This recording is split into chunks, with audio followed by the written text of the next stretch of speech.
And welcome back to Hannity. Since September, radical Egyptian President Mohamed Morsi has been calling on the U.S. to free convicted mastermind of the 1993 World Trade Center bombing, Omar Abdel Rahman, also known as the Blind Sheikh. And this week, Morsi, who is a top Muslim Brotherhood official and a 9/11 truther, but also a new ally to America, is yet again requesting the Blind Sheikh's release. And this time, he is directing his plea right to President Obama, who has been mute on the issue.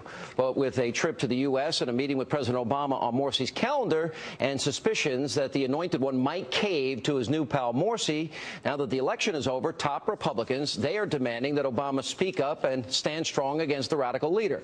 Joining me now, syndicated columnist, author, Fox News contributor, Michelle Malkin. He's got blood on his hands, Michelle. He's a murderer. He's a terrorist. He's a killer.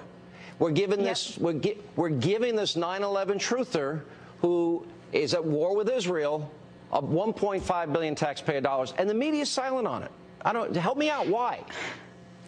Yeah, well, the media is silent on it because Obama is silent on it. And I find his complete silence and unwillingness to outright reject this outrageous call to release or somehow transfer the murderous Blind Sheikh absolutely appalling, an insult to not only all of the families of 9/11, but certainly, of course, all of the families who lost loved ones. There were 6 of them who were killed in the 1993 World Trade Center bombing, and the thousands who were injured.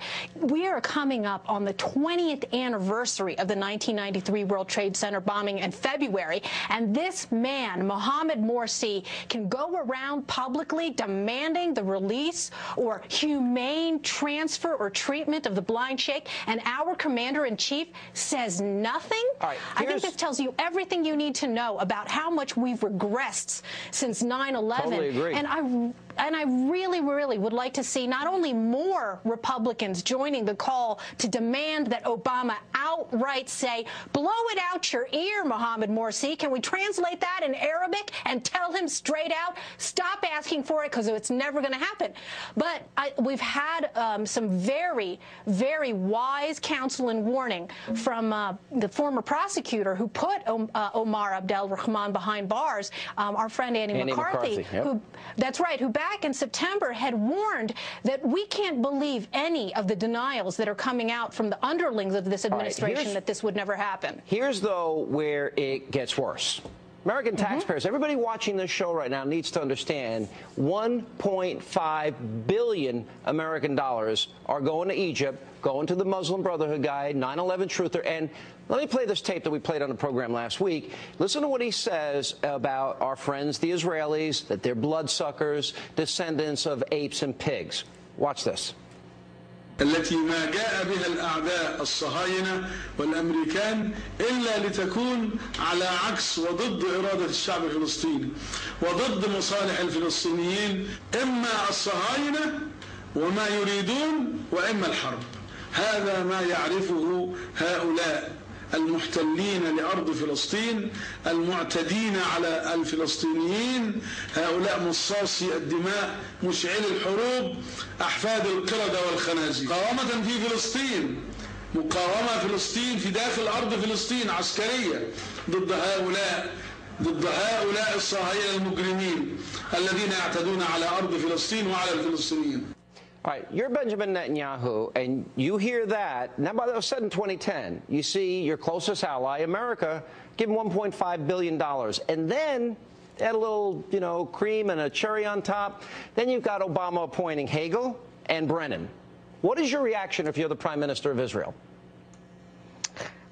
Well, I'm sure that Benjamin Netanyahu's jaw has dropped to the floor so many times that it's black and blue there.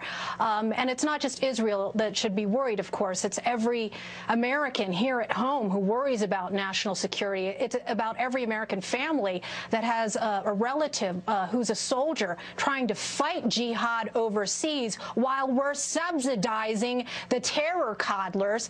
And, by the way, might I add, rolling out the welcome welcome mat, not only for Morsi, but so many of these Muslim Brotherhood and other terror front groups who are getting in the front door. I've reported on Hisham al-Tlaib, who has Muslim Brotherhood ties, who came into the White House, and there are dozens, there are scores of them who've been allowed, including a Jama'a Islamiyah official.